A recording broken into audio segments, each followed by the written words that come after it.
All right, so today we're going to be doing my upper left control arm.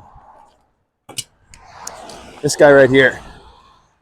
Now this one's all nice and new, so it should be fairly plug and play, though this repair is a bit annoying. Now, stick the light on here. So, if we're looking down there, those are the 3 bolts. 1, 2, 3 that need to be taken out. In addition to that, coming around underneath the wheel, so you can see our 3 bolts right there. We also have to take off right here the top of the ball joint. Now, because as you can see from maybe this angle a bit better, so as you can see here, the drive shaft is in the way. So we have to slide this, once we take the bolts out, we have to slide it forward. Now that's blocked by this guy right here. Now I'll have to undo these as well, and potentially this one down here, so that way I can shimmy it out of the way and clear enough room to get this entirely out, because it binds near the top. So I've got the wheel off. Oh, sorry, I didn't show you. Everybody, I assume at this point, knows how to take a wheel off. Cool. So this is what we're dealing with. We have, as I mentioned, we have the ball joint right here. So we have to separate that. And then we're going to go after these guys, and see what we can do as far as wiggling. As I mentioned, for everything I've read, so you can see the steering column is not much clearance right in there. There's not much clearance in here. So I'll have to figure out how we get past that. But as you can see, like if you look at it, this thing is just completely rusted out. The bushing should be in here. It's non-existent. So hence why we got to get this done. So I foolishly left my 22 mil wrench, which is the size for the ball joint, in my storage unit. So what I'm going to do is I've taken off the top screws. I'm going to separate the control arm and then probably peel back the boot off this ball joint and come in with a cutting wheel and just cut it off, pound it out, and then that's free. I just loosened these bolts. I'm really happy they cracked, so that means that they're not going to strip out and not going to break in half. Hopefully, haven't got them out yet. So yeah, next step is give this guy a little tappy, loosen him up, and take off these guys and see where we go.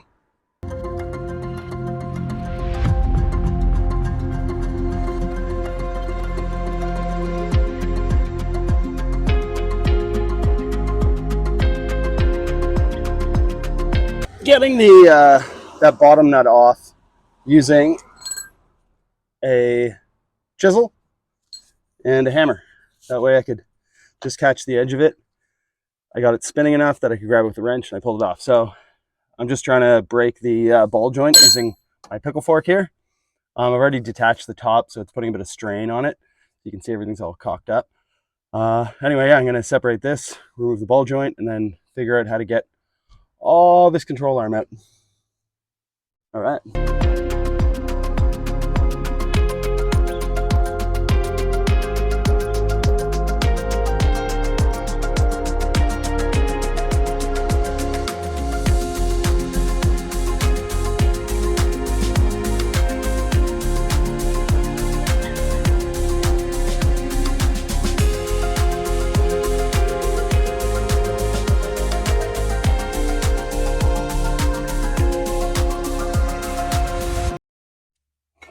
All right, so I've got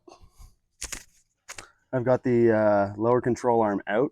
What I did was I didn't end up taking the steering mechanism out.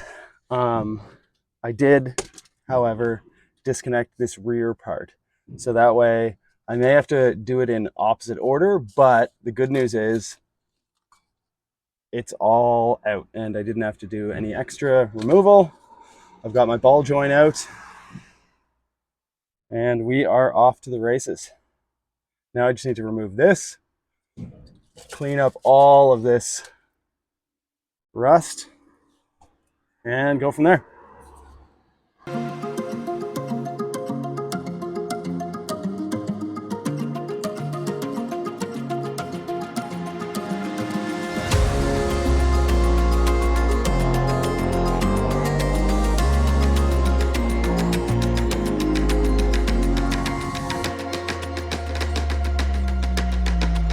We've got the old control arm right here. Pretty ratty. See, the bushing is non-existent. That one's pretty clapped too. And we've got our freshie right here. I've reused the bolts. Really important to remember to put the bolts back in the same place they came out, because you know it'll thread correctly. That's the new one. Brand new ball joint on the bottom. Let's get it in. All right, so I've placed the control arm back in. I've got that receptacle, this guy, back on. I'm just trying to line up the two bolts that feed in through here and here.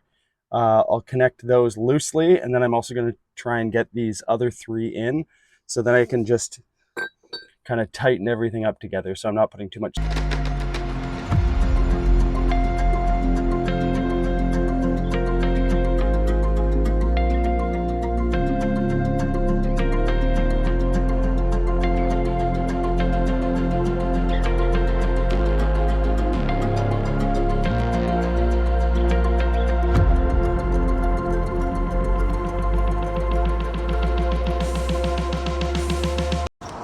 Back on day two. Yesterday I didn't quite get it done because I was missing a 7/8 bolt, and so this torsion arm right here that attaches on, I was trying to see if I could squeak it in.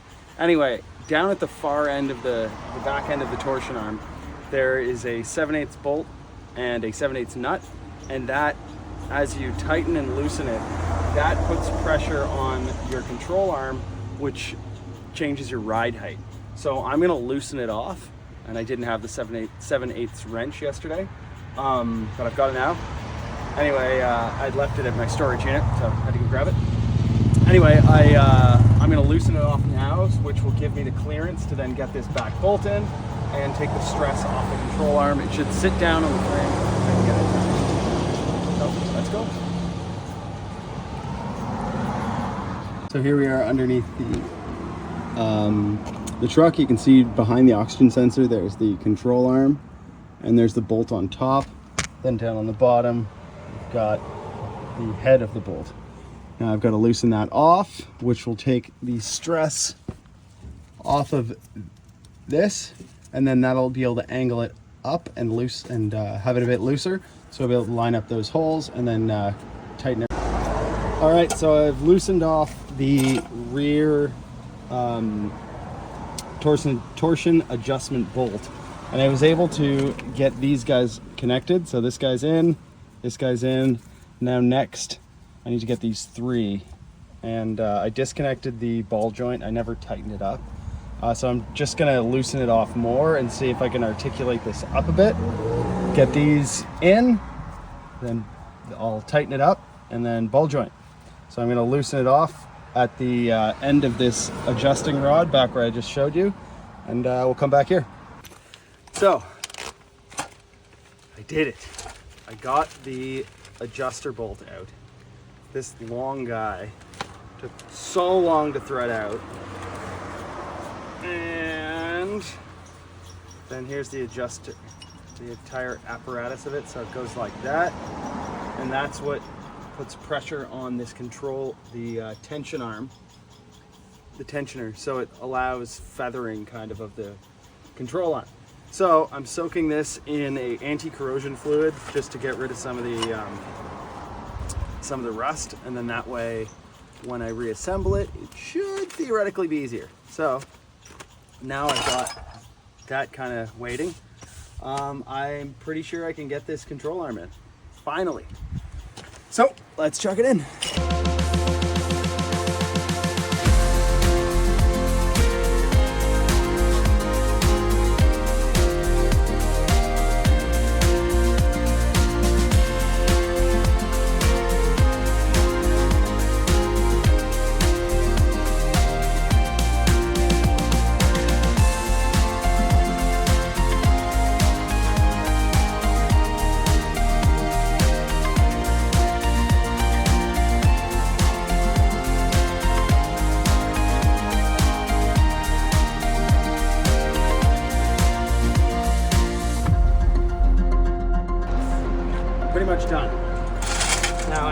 didn't record some because I got busy and frustrated.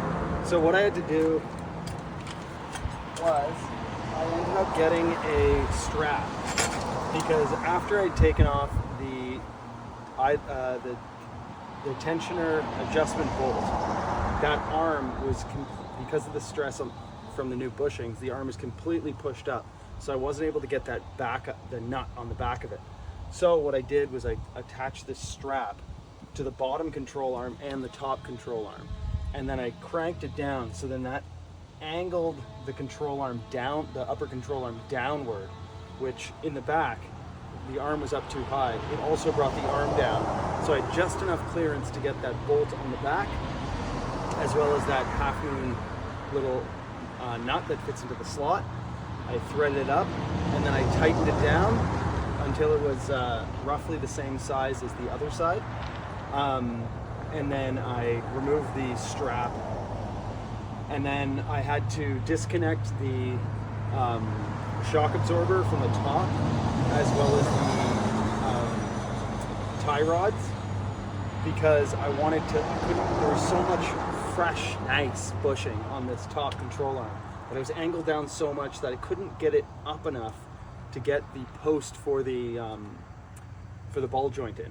So I ended up lowering down the lower control arm, which brought the whole hub assembly lower, and I was able to get that nut just right in there, or get the shaft of the ball joint into the nut.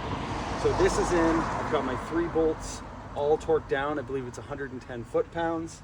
I've got my my ball joint nut on, and the back I've fixed up the tension arm.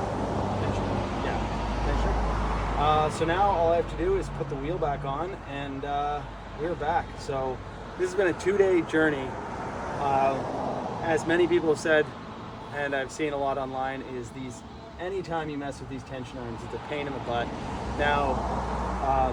Now that I've done it, what's going to happen is I'm going to have to drive it and kind of drive a bit, rock the car back and forth, as well as hit the brakes, pump it. So put a lot of stress on this, and that'll help the arm settle into where it is. And then I'll measure from the bottom of the quarter panel to the top of the wheel, make sure my heights are even on both sides, and I'll have to probably do some adjustments there, because the adjustment that I had previously was